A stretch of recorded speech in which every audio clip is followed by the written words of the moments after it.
Hi friends, అందరు ఎలా ఉన్నారు? బాగుంటారని కోరుకుంటున్నాను. నేను బాగున్నాను. నిన్న సండే ఫండే ఎపిసోడ్ అయిపోయింది. నాగార్జున గారు ఏం చెప్పారంటే ప్రతి ఎపిసోడ్కి అంటే ప్రతి బిగ్ బాస్కి ఏం చేశారంటే 50 lakhs 35 lakhs ఇట్లా ఒక అమౌంట్ అనేది ప్రైజ్ మనీ ఇచ్చేవారు. ఈసారి అట్లా అమౌంట్ వీళ్ళు ఎంత పర్ఫామ్ చేస్తే అంత అమౌంట్ డిసైడ్ చేస్తారు బిగ్ బాస్ అని చెప్పారు. పర్ వీక్ అంటే ఒక వీక్కి బిగ్ బాస్ యాక్చువల్గా 5 lakhs వీళ్ళకు కేటాయించడం జరిగింది. కాకపోతే వీళ్ళ పర్ఫార్మెన్స్ డల్ ఉండటం వల్ల అంటే వీళ్ళంతా బేసిక్ బిగ్ బాస్ రూల్స్ అనేది బ్రేక్ చేశారు.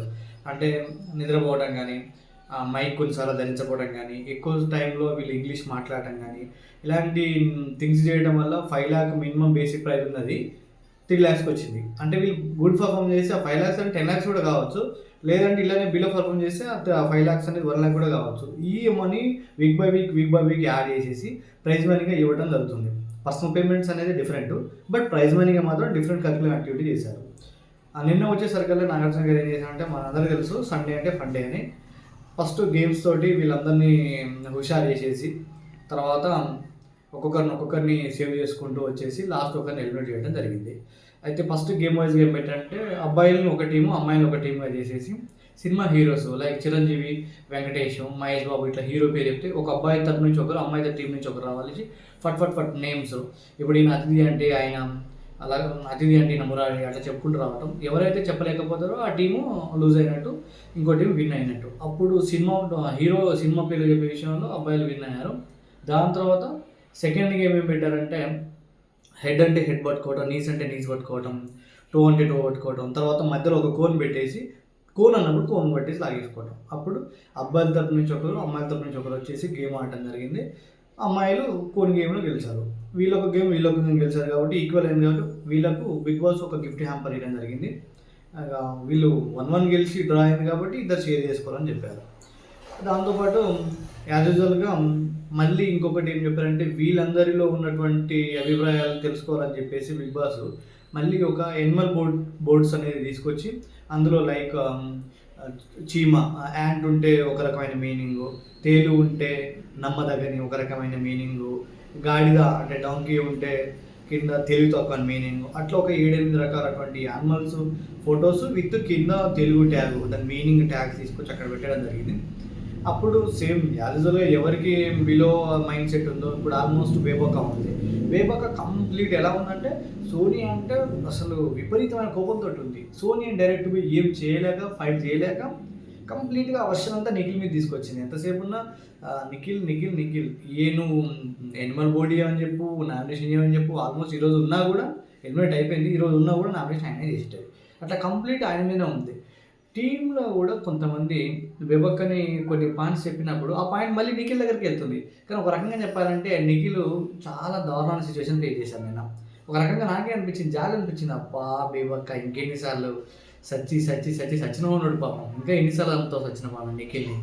బట్ ఆయన చేసింది wrong or good or wrong anything, but ఆయన పర్స్పెక్టివ్లో ఆయన చేశాడు. కానీ మరీ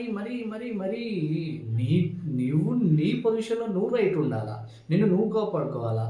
ఆయన మీద వేసేసి మొత్తం ఏదో ఆయన చేసినట్టుగా అంత నేను కరెక్ట్ ఉన్నా బట్ ఆయన నమ్మి ఆయన నాకు ప్లే చేస్తున్నట్టుగా మొత్తం క్రియేట్ చేయడం జరిగింది. అండ్ తర్వాత యాజ్ యూజువల్గా విష్ణుప్రియ అండ్ సోనియాది హీట్ ఆర్గ్యుమెంట్ జరిగి ఆమె ఏడవటం, నిఖిల్ అండ్ సోనియా మధ్యలో ఆమె రిలేషన్ గురించి మాట్లాడింది. ఆ హీట్ ఆర్గ్యుమెంట్ అనేది కూడా అట్లనే వస్తుంది. నాకు తెలిసి విష్ణుప్రియ ఫస్ట్ నుంచి సైలెంట్గా ఉన్నది. ఎప్పుడైతే ఈ ఆర్గ్యుమెంట్ జరిగిందో చిన్న ఇష్యూస్ నామినేషన్ అప్పుడు కూడా ఆ అమ్మాయి పెద్దగా ఆర్గ్యుమెంట్ చేయకుంటే లైట్లే ఉన్నది. బట్ ఈ ఇష్యూ ఏదైనా కాంచి ఆమె ఏడుస్తున్నా కూడా ఈమె కంటిన్యూస్గా అట్లనే హీట్ చేయడం జరుగుతుందంటే ఒక రకంగా నేను కంపల్సరీ జనాలకు వెళ్ళిపోవాలి, నేను సైలెంట్ అని అనుకుంటున్నారు అందరూ. అట్లా కాకుండా నేను జనాలకు ఏదైనా ఒక ఆర్గ్యుమెంట్ నుంచి నేను బాగా స్ట్రింగ్ అయి ఉండాలి, ఎక్కువ మాట్లాడాలి, నా ఫుటేజ్లో నేను ఎక్కువ కనిపించాలి, కంపల్సరీ ఏదో ఒక రకంగా జనాల్లో నన్ను గుర్తుపెట్టుకోవాలి, నాకు ఓటింగ్లో అది ప్లస్ అయ్యిద్దని చెప్పేసి అనుకుంటా డైరెక్ట్ ఏమో సోనియాని టార్గెట్ చేసేసి గుడ్ ఆర్ బ్యాడ్ అదే కంటిన్యూ చేసుకుంటూ నేను రాంగ్ కాదు నువ్వే రాంగ్ అని చెప్పేసి ప్రతిసారి సోనియా కంటే ఎక్కువగా ఏమో వాదించి ఈక్వల్ నామినేషన్ కూడా నేను సోనియాని అనుకున్నా, ఆమెతో మాట్లాడి ఎవరు గెలవలేరని. బట్ సోనియాని బీట్ చేయడానికి బాగా ప్రయత్నం చేసింది విష్ణుప్రియ. ఆల్మోస్ట్ ఆ విధంగా సక్సెస్ కూడా అవుతుంది, ఎందుకో తెలియదు. బట్ సోనియా అప్పటికైతే ఫైట్ లేదు. ఒకప్పుడు నామినేషన్ అప్పుడు ఎవరైనా నామినేట్ చేయాలంటేనే భయపడ్డారు, ఫైట్ చేసింది, మస్తు ఫైట్ చేసింది. కానీ నిన్న విష్ణుప్రియని అండ్ బేబాక సీతని వీళ్ళని డిపెండ్ చేయడంలో కొద్దిగా వీక్ అనిపించింది. అంటే పర్సనల్గా కూడా కొంత డిస్టర్బ్ అయిందేమో. అంటే ఫ్యామిలీ లోన్ ఫీలింగ్ కావచ్చు, లేదంటే ఈ ఇష్యూ ఏమో ప్లాట్ఫామ్ మీద ఎట్లా వెళ్తుందో అని చెప్పేసి కొద్దిగా ఆమె లో అయింది. ఇంకా సీత వచ్చేసి నార్మల్గా సీత, యష్మి వాళ్ళు అదే సేమ్ ప్రేరణ, అదే ఏదైతే వాళ్ళు 6 మెంబర్స్ వీళ్ళని ఎక్కువ వర్క్ చేయించారో అదే విధంగా వాళ్ళు మాట్లాడుతున్నారు. ఇక పాపం శేఖర్ భాష అన్న మనందరికీ తెలుసు, ఆర్జేగా ఎంతో మందిని అలరించాడు. ఆయన అదే ఫన్ కామెడీ అనేది ఇప్పుడు జబర్దస్త్ అనేది ఆటో పంచెస్ ఎట్లయితే ఉంటాయో ఆయన దగ్గర ఒక డిఫరెంట్ కామెడీ ఉంది.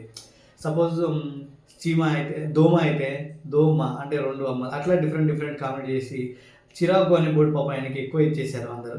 ఆల్మోస్ట్ ఆదిత్యనే కావచ్చు, మణికంఠ కథలు ఆయన డిఫరెంట్ జోక్స్. ఇప్పుడు చిరాకు అనే బోర్డు కూడా నా దగ్గరికి రాదు అని మణికంఠకు ఆపాదించడం అలాంటివి బాగా ఫన్ చేశాడు. ముఖ్యంగా నాకు ఆదిత్య ఓం కనిపిస్తుంటే చాలా మంచిగా అనిపిస్తుంది. ఈవెన్ లాస్ట్ టైం శివాజీ అన్న తెలివిగా మాట్లాడి కొన్ని యాంగిళ్ళల్లో కొంత వర్డ్స్ వదిలేసి ఆయన కూడా కొంత ఓపెన్ అప్ అయ్యేటట్టు, కానీ ఇక్కడ అన్న లాంగ్వేజ్ అర్థమైనా కాదా లేకపోతే ఆయన అయితే ఆదిత్య ఓం అన్న అందరితోటి చాలా ఏం మాట్లాడినా కూడా లైట్ తీసుకోవడం, అందరితో జోవియల్గా ఉండటం, హ్యాపీగా ఉంటే నాకు మజా అనిపించింది. ఎందుకంటే సాటర్డే ఎపిసోడ్లో ఆదిత్య ఓంని నాగార్జున సార్ అన్నారు, నువ్వు ఎక్కువ కనిపిస్తలేవు, నువ్వు ఎక్కువసార్లు అందుకే నిన్ను వేరే రూమ్లోకి పంపిస్తున్నాను పోస్ట్లో. అంటే మామూలుగా నాగార్జున గారు ఏమైతే తెప్పిస్తే అది తీసుకురావడానికి ఎక్కువ నేను పంపిస్తున్నానంటే మస్తు నవ్విండు. అసలు ఆయన నవ్వుతుంటే ఆయన అర్థమైన నవ్విండు, అర్థం కాని నవ్విండో లేదు, అర్థం కాక నవ్విండో తెలియదు కానీ బట్ మస్తు ఫన్ అనిపించింది. ప్రతి విషయంలో ఆయన నిన్న సినిమా వర్డ్స్ చెప్పే విషయంలో కానీ, తర్వాత కోన్ తీసేటప్పుడు కానీ, ఆయన ఇన్వాల్వ్మెంటు, ఆయన అందరితో మాట్లాడే విధానము, తర్వాత ఆయన మంచి ఫన్ వేలో ఆయన చాలా మంచిగా అనిపిస్తుండు. ఆదిత్య ఓం గారు నిజంగా చాలా గుడ్ వేలో ఉంది. కాకపోతే ఎక్కువ నేను కావాలి క్రేజ్ పెంచుకోవాలంటే కాకుండా నేను కేదలు ఉంటుండు, నాకైతే మంచిగా అనిపించింది. ఇక బేబాక్ అయితే బాగా డిస్టర్బ్ అయింది. జనాలు కూడా నచ్చలేదేమో, లిస్ట్ ఓటింగ్ వచ్చింది. ఎటకేలకు నిన్న అందరూ ఒక్కొక్కరిని అండ్ సోనియా సేవ్ అయింది, ఆల్మోస్ట్ శేఖర్ భాష సేవ్ అయ్యాడు, తర్వాత విష్ణుప్రియ సేవ్ అయింది, తర్వాత ప్రేరణ సేవ్ అయింది, లాస్ట్కు మణికంఠ అండ్ బేబక్క ఇద్దరు లాస్ట్ వరకు వెళ్ళిపోయారు. లాస్ట్ వరకు వెళ్ళిన తర్వాత నాగార్జున గారు ఒక 2 డ్రమ్స్ పెట్టి ఆ డ్రమ్స్ బ్రేక్ చేసేసి లోన ఉన్నటువంటి ఎవరైతే అన్సేఫ్ లెటర్స్ ఒకరు సేఫ్ అని లెటర్స్ వస్తే ఈమెకి ఎవిక్ట్ వచ్చింది, ఎలిమినేట్ అయిపోయింది. ఆటోమేటిక్గా బేబక్క బయటకు వెళ్ళడం జరిగింది. బయటికి వెళ్ళిన తర్వాత నాగార్జున గారు సార్ దగ్గరికి వచ్చినప్పుడు ఎవరిని రోడ్డు మీద పడేస్తా, ఎవరు గుడ్ పొజిషన్ ఉంటారంటే ఆబ్వియస్లీ సోనియా, నిఖిల్ ఆమెకు ఇష్టం లేదు, కంపల్సరీ వాళ్ళిద్దరిని చేసింది. అండ్ పృథ్వీ గారు ఒకసారి నామినేషన్ ఆమె ఒక వర్డ్ జారాడు, అందుకని పృథ్వీని కూడా యాడ్ చేసింది. నెక్స్ట్ మణికంఠ లిస్ట్లో ఉన్నాడు, అతను పోతాడేమో బాగా ఎమోషన్ ఉండి ఏడ్చి అంత బాగా రచ్చరచ్చ చేసుకుంటూ, బట్ నేను పోయినా అనుకుందేమో ఆయన తీసుకొచ్చి రోడ్డు మీద పెట్టేసింది. మొత్తానికి అయితే ఏమో పోయినా ఏం లేదు, లైటు పెద్దగా ఇంపాక్ట్ చేసిన కూడా ఏం లేదు. కాకపోతే ఇంతవరకు నిన్న ఎపిసోడ్ జరిగిపోయింది. ఇప్పుడు ఈరోజు ఆల్మోస్ట్ నామినేషన్స్ ఉంటాయి, చాలా హీట్ ఆర్గ్యుమెంట్స్ ఉంటాయి. డెఫినెట్లీ విష్ణుప్రియ, సోనియా వాళ్ళు జరుగుతుంది. అండ్ నిఖిల్ వీళ్ళ చాలా పారామీటర్స్ మారుతాయి, అభయ్ అండ్ అభిలు, స్నైనిక వీళ్ళంతా, యష్మి. ఎందుకంటే టీం వైజ్ డివైడ్ చేసినప్పుడు చాలా పారామీటర్స్ మారుతాయి. నెక్స్ట్ ఒక్కొక్కరు ఒక్కొక్క పాయింట్ తీసినప్పుడు మైండ్లో ఒకరు ఉంటుంది నామినేట్ చేయాలని, బట్ వేరే వాళ్ళు ఒక పాయింట్ తీసినప్పుడు ట్రిక్ అయ్యి కన్వర్ట్ అయిపోయి వేరే దగ్గరికి వెళ్ళిపోతారు. కాబట్టి ఈరోజు చాలా ఆసక్తికరంగా ఉంటుంది. చూద్దాం, మళ్ళీ ఆ ఎపిసోడ్ తర్వాత నేను రివ్యూ ఇస్తాను. అప్పటి వరకు మీరు నాకు సపోర్ట్ కావాలి. Thank you, bye.